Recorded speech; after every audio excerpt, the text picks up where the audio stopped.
Hello दोस्तों, एक और न्यू वीडियो में आपका स्वागत है। दोस्तों, अगर आप टैली से डायरेक्ट ई वे बिल और ई इनवॉइस बनाते हो तो ये वीडियो आपको ज़रूर एंड तक देखनी चाहिए, क्योंकि जब हम टैली से ई वे बिल बनाते हैं तो कई बार हमें बिल फ्रॉम और शिप फ्रॉम करने की ज़रूरत पड़ती है। तो वो कैसे करते हैं इस वीडियो में डिटेल में आपको बताऊंगा, क्योंकि कई बार हमें जो डिलीवरी देनी होती है वो अपने वेयर हाउस से न देके किसी और जगह से देनी पड़ती है। जैसे डायरेक्ट आप पार्टी के वेयर हाउस से डिलीवरी देते हो, मतलब जिस पार्टी से आपने परचेज करा है वहीं से आप डिलीवरी अपनी पार्टी को दिखा देते हो। और कई बार जब आपका इंपोर्ट का माल होता है तो आप डायरेक्ट पोर्ट से डिलीवरी दिखा देते हो, या फिर कोई और एड्रेस से अगर आपको दिखानी है तो वो कैसे दिखाएंगे, सारा प्रोसेस आपको डिटेल में बताऊंगा, इसलिए वीडियो को पूरा देखना। और दोस्तों, टैली में बिल टू शिप टू कैसे करते हैं उसके लिए मैंने ये वाली वीडियो अपलोड कर रखी है, आप जाके मेरे चैनल पर देख सकते हैं और इसका लिंक मैं आपको डिस्क्रिप्शन में भी दे दूंगा। तो चलिए शुरू करते हैं। तो देखिए, टैली के अंदर पहले तो आपको एक काम करना है, जहां से आप डिलीवरी दिखाने वाले हैं वो एड्रेस आपको सेव करना पड़ेगा। मतलब आपको हर बार डालने की जरूरत नहीं पड़ेगी। अगर आप मल्टीपल एड्रेस से डिलीवरी दिखाते हो, कभी किसी एड्रेस से कभी किसी एड्रेस से, तो आप सारे के सारे एड्रेस टैली के अंदर सेव कर सकते हो। तो कैसे करते हैं आइए बता देता हूं। और उसके बाद हम सेल बिल बनाएंगे और जिसमें बिल फ्रॉम और डिस्पैच फ्रॉम करेंगे ई वे बिल पर। तो पहले यहाँ पे मैं एक एड्रेस क्रिएट करके दिखा देता हूँ, सेम तरीके से आप भी कर सकते हैं। तो आपको गेटवे ऑफ टैली से ही F11 प्रेस कर देना है और राइट साइड में आपको एक ऑप्शन दिखाई देगा, इनेबल मल्टीपल एड्रेसेस। इसको आपको यस करके एंटर कर देना है। अब आपको यहाँ पे आपका पुराना एड्रेस, मतलब जो प्राइमरी एड्रेस है वो दिखाई दे जाएगा। अब आपको मल्टीपल एड्रेस अगर यहाँ पे क्रिएट करने हैं तो आपको एंटर करना है और एंटर करने के बाद आपको कंट्रोल ए करके इस वाले एड्रेस को सेव कर देना है। अब आप दूसरे वाले एड्रेस पे आ जाओगे। अब आपको एड्रेस टाइप में यहाँ पे पहले तो नाम दे देना है कि किस नाम से या फिर कहाँ का आप एड्रेस क्रिएट करने वाले हैं या सेव करने वाले हैं। तो यहाँ पे मैं जैसे आपको जो डिलीवरी दिखाऊंगा, बिल तो बनाऊंगा मैं दिल्ली से और पार्टी जो मेरी है वो हरियाणा की है, और लेकिन डिस्पैच दिखाऊंगा मैं महाराष्ट्र से। आप देख सकते हैं मेरा एड्रेस जो है वो दिल्ली का है और जो पार्टी का एड्रेस है वो मैं आपको आगे दिखाऊंगा जो हरियाणा की पार्टी है, लेकिन जो मैं डिलीवरी करूंगा वो महाराष्ट्र से करूंगा। तो यहाँ पे मैं एड्रेस डाल देता हूँ नावासेवा पोर्ट का, क्योंकि वहीं से मैं डिलीवरी दिखाऊंगा। तो यहाँ पे मैंने एड्रेस टाइप में नाम डाल दिया नावासेवा पोर्ट। अब मैं जैसे एंटर करूंगा तो सबसे पहले तो मेलिंग नेम आपको यहाँ पे डाल देना है। तो मेलिंग नेम में आपको अपनी कंपनी का नाम डाल देना है। यहाँ पे कंपनी का नाम डालने के बाद एंटर कर देना और यहाँ पे अपना प्रॉपर एड्रेस डाल देना।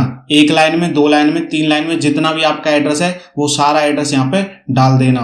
यहाँ पे एड्रेस डालने के बाद आपको एंटर करके यहाँ पिन कोड पे आ जाना है और यहाँ पे पिन कोड डाल देना है जहां से आप डिलीवरी दिखाने वाले हो। अब इसको कंट्रोल ए करके सेव कर देता हूँ। अब आप देख सकते हैं आपके 2 एड्रेस यहाँ पे आ चुके हैं। अब इस वाली डिस्प्ले को भी कंट्रोल ए करके सेव कर देना है और इस वाली को भी सेव कर देना है। अब देखिए, आपका एड्रेस तो यहाँ पे क्रिएट हो गया जहां से हमें डिलीवरी दिखानी है।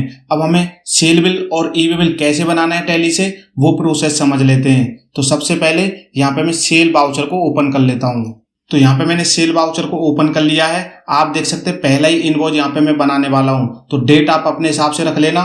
उसके बाद आपको आ जाना है पार्टी नेम पे और पार्टी नेम मैं यहाँ से सिलेक्ट कर लेता हूँ और एंटर कर देता हूँ। अब आपको पार्टी का एड्रेस भी दिखा देता हूँ। आप देख सकते हैं यहाँ पे हरियाणा की पार्टी है, तो हरियाणा की पार्टी को मैं दिल्ली से बिल करूंगा और डिलीवरी दिखाऊंगा महाराष्ट्र से। तो कैसे करेंगे आइए देख लेते हैं। तो पार्टी नेम सिलेक्ट करने के बाद एंटर कर देना। डिस्पैच डिटेल और ऑर्डर डिटेल आप अपने हिसाब से भर लेना। यहाँ पे व्हीकल नंबर, डेस्टिनेशन वगैरह सारी चीजें आप अपने हिसाब से भर लेना और ऑर्डर नंबर जो भी होगा आपका।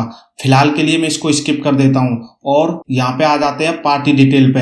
पार्टी डिटेल में जिस पार्टी को हम सेल बिल बनाने वाले हैं उसकी डिटेल में हमें कुछ चेंज नहीं करना, क्योंकि आप देखोगे बिल टू भी हमें इसी एड्रेस पे करना है और शिप टू भी इसी एड्रेस पे करना है। तो इस पार्टी के एड्रेस में हमें कुछ नहीं करना, इसको कंट्रोल ए करके आगे चले जाना है। अब यहाँ से सेल का लेजर सिलेक्ट कर लेना है। अब आपको स्टॉक जो आपका होगा वो सिलेक्ट कर लेना है। तो मैंने यहाँ पे स्टॉक के नाम से एक स्टॉक आइटम क्रिएट कर रखा है, तो मैं ये सिलेक्ट कर लेता हूँ और क्वांटिटी में यहाँ पे 500 kg कर लेता हूँ और प्राइस इसका 100 रुपये रख लेता हूँ। अब आप देखेंगे यहाँ पे 50,000 वैल्यू हो गई, मतलब मेरा ई वे बिल यहाँ पे अभी बन जाएगा। अब मैं एंटर कर देता हूँ और यहाँ पे जो IGST या CGST है वो लगा देंगे। तो दिल्ली से हरियाणा बिल हो रहा है तो IGST लगेगी, तो IGST मैंने यहाँ पे लगा दिया।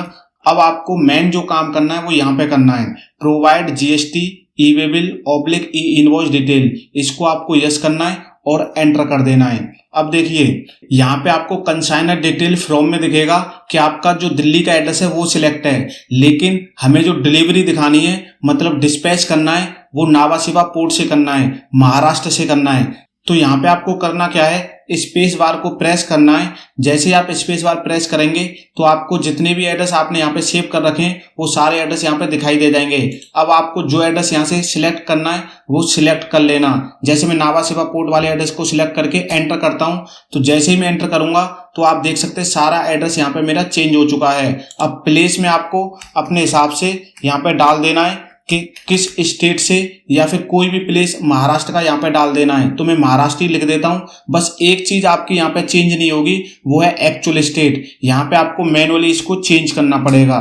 तो बस यहाँ पे एक चीज ध्यान रखना, एक तो आपको यहाँ पे एड्रेस वो डालना है जहां से आप डिलीवरी दिखाने वाले हो, और प्लेस और एक्चुअल स्टेट आपको यहाँ पे डालना पड़ेगा। प्लेस तो आपको यहाँ पे एक ही बार डालना पड़ेगा, बाकी तो वो खुद ही ले लेगा। जब भी आप इस एड्रेस को सिलेक्ट करोगे तो प्लेस ऑटोमेटिक ले लेगा, लेकिन जो एक्चुअल स्टेट है वो आपको हर बार चेंज करनी पड़ेगी। बस इस चीज का ध्यान रखना।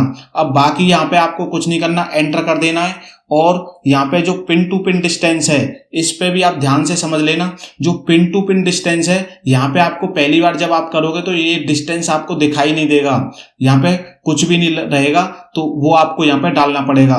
तो पिन टू पिन डिस्टेंस आप जो सिलेक्ट करोगे वो करोगे महाराष्ट्र से, और जहां पे आपकी डिलीवरी जा रही है मतलब डिस्पैच फ्रॉम कहां से हो रहा है वहां का पिन लोगे, और शिप कहां पे हो रहा है वहां का पिन आप कैलकुलेट करोगे। और पिन कैसे, या तो गूगल पे भी कर सकते हो या कैलकुलेट डिस्टेंस ऑन पोर्टल, यहां से भी आप जाके pin to pin distance calculate कर सकते हो। ठीक है जी। तो यहाँ पे भी ध्यान रखना, दिल्ली से हरियाणा का पिन टू पिन डिस्टेंस यहाँ पे कैलकुलेट नहीं करना। जहां से डिस्पैच हो रहा है और जहां पे शिप हो रहा है तो वो पिन टू पिन डिस्टेंस आपको यहाँ पे डालना है। ठीक है, मैंने ऑलरेडी यहाँ पे कैलकुलेट करके डाल दिया। अब आपको आ जाना है ट्रांसपोर्ट डिटेल पे। तो ट्रांसपोर्ट डिटेल तो आपको यहाँ पे डाल देनी है अपने हिसाब से। फिलहाल मैं इसको स्किप कर देता हूँ। और अब आपको यहाँ पे मोड सिलेक्ट कर लेना है कि आप रोड से ला रहे हो, रेल से ला रहे हो, एयर से ला रहे हो या शिप से ला रहे हो। जैसे मर्जी ला रहे हो वो यहाँ से सिलेक्ट कर लेना। फिलहाल के लिए मैं रोड सिलेक्ट कर लेता हूँ। और व्हीकल नंबर आपको यहाँ पे डाल देना है। जो भी व्हीकल नंबर आपका रहेगा वो आप यहाँ पे डाल देना। तो एक एग्जाम्पल के लिए मैंने यहाँ पे डाल दिया इस तरीके से, और एंटर कर देना है। अब यहाँ पे व्हीकल टाइप में आपको रेगुलर वगैरह जो भी आप अपने हिसाब से सिलेक्ट करते हो वो यहाँ पे कर लेना। अब जो सेकंड मेन डिस्प्ले है वो ये वाली है, इसको भी आपको ध्यान से देखना है। तो देखो यहाँ पे bill to ship to place आपको डाल देना है। मैंने ऑलरेडी डाल रखा है इसलिए ऑटोमेटिक यहाँ पे आ चुका है। आपको एक ही बार डालने की जरूरत होती है। जब भी आप इस वाले एड्रेस को सिलेक्ट करोगे तो यहाँ पे ऑटोमेटिक ये चीजें आ जाएंगी। बस फर्स्ट टाइम आपको ये bill to ship to place डालने की जरूरत पड़ती है। और जो मेन चीज है वो है डिस्पैच फ्रॉम डिटेल। अभी आप देखोगे कि डिस्पैच फ्रॉम डिटेल में मेरा दिल्ली का ये एड्रेस आ रहा है। और अगर आपको ये डिस्पैच फ्रॉम डिटेल नहीं भी दिखाई दे रही तो आपको राइट साइड में कॉन्फ़िगर पे चले जाना है, और यहाँ पे प्रोवाइड डिस्पैच फ्रॉम डिटेल इस वाले ऑप्शन को यस कर लेना है। जैसे ही आप इस वाले ऑप्शन को यस करेंगे तो ये डिटेल आपको यहाँ पे शो हो जाएगी। ठीक है, अब यहाँ पे आपको एड्रेस चेंज करने के लिए करना क्या है, आपको प्राइमरी पे आ जाना है। जैसे आप प्राइमरी पे आएंगे तो यहाँ पे आपको सारे एड्रेस आपके दिखाई दे जाएंगे। तो मेरे को यहाँ पे ये वाला एड्रेस सिलेक्ट करना है, तो मैं इसको सिलेक्ट करके यहाँ पे एंटर कर देता हूँ। जैसे ही मैं एंटर करूंगा तो आप देख सकते हैं यहाँ पे एड्रेस वगैरह सारी चीजें चेंज हो जाएंगी। बस एक चीज आपकी यहाँ पे चेंज नहीं होगी, स्टेट, उसको आपको मैनुअली यहाँ पे सिलेक्ट करना पड़ेगा। जैसे मैंने यहाँ पे सिलेक्ट कर लिया, और यहाँ पे भी मैं महाराष्ट्र की स्पेलिंग को ठीक कर देता हूँ। ठीक है जी। तो प्लेस में भी मैंने महाराष्ट्र डाल दिया और स्टेट भी मेरी महाराष्ट्र है। बस आपको इन दो डिस्प्ले को ध्यान से समझ लेना है। अब आपको करना क्या है, इसको कंट्रोल ए करके सेव कर देना है। अब आपका बिल और ई-वे बिल दोनों रेडी हो चुका है। अब आपको एंटर करके नरेशन पे आ जाना है। नरेशन आप अपने हिसाब से यहाँ पे डाल दोगे। उसके बाद आपको एंटर करना है और इस वाले बिल को यहाँ पे एक्सेप्ट आपको कर देना है। जैसे ही आप एक्सेप्ट करोगे तो यहाँ पे do you want send voucher detail E invoice and E way bill generation, मतलब आपको ये डिटेल ई इनवॉइस और ई वे बिल जनरेशन के लिए सेंड करनी है। तो आपको यहाँ पे सिंपल यस कर देना है। अब यस करने के बाद आपसे यूजर आईडी और पासवर्ड पूछेगा, और यूजर आईडी पासवर्ड डालते आपका ई वे बिल और ई इनवॉइस दोनों साथ में यहाँ पे बन के रेडी हो जाएंगे। और जब आप पोर्टल पे जाके देखोगे तो सेम डिटेल वहां पे bill from, dispatch from automatic print होगा। वहां पे भी सारी चीजें आपकी टैली में जो आपने करा वही चीज वहां पे क्रिएट होगी। और अगर आप first time bill from, ship from कर रहे हो तो आपको एक बार पोर्टल पे जाके अपने ई वे बिल को डिटेल में चेक जरूर कर लेना है कि जो आपने टैली में करा वही आपके पोर्टल पे प्रिंट हुआ है कि नहीं हुआ। अगर कुछ गलती है तो आपको उस गलती को सुधारने की जरूरत पड़ेगी। लेकिन मैं 100% श्योर हूं कि ऐसा कुछ भी नहीं होगा। अगर आपने सारा प्रोसेस जो मैंने बताया ऐसे करा तो सारी चीजें एकदम एक्यूरेट होंगी और सही होंगी। तो यहाँ पे मुझे यूजर आईडी और पासवर्ड डालने की जरूरत नहीं है, क्योंकि मैं यहाँ पे इस ई वे बिल को कंप्लीट नहीं करना चाहता, क्योंकि मैंने आपको डेमो के लिए बताया है। लेकिन आप इसी प्रोसेस से करोगे तो आपको कोई दिक्कत नहीं आएगी। अगर कोई दिक्कत आती है तो आप मुझे कमेंट करके भी पूछ सकते हो। तो दोस्तों, उम्मीद है कि आपको समझ आया होगा कि टैली के अंदर बिल फ्रॉम और शिप फ्रॉम कैसे करते हैं। अगर ये वीडियो आपको अच्छी लगी तो वीडियो को लाइक कर देना और चैनल को भी सब्सक्राइब कर लेना। तो मिलते हैं ऐसी किसी नई वीडियो में नई जानकारी के साथ। तब तक के लिए आप सभी अपना बहुत बहुत ख्याल रखें।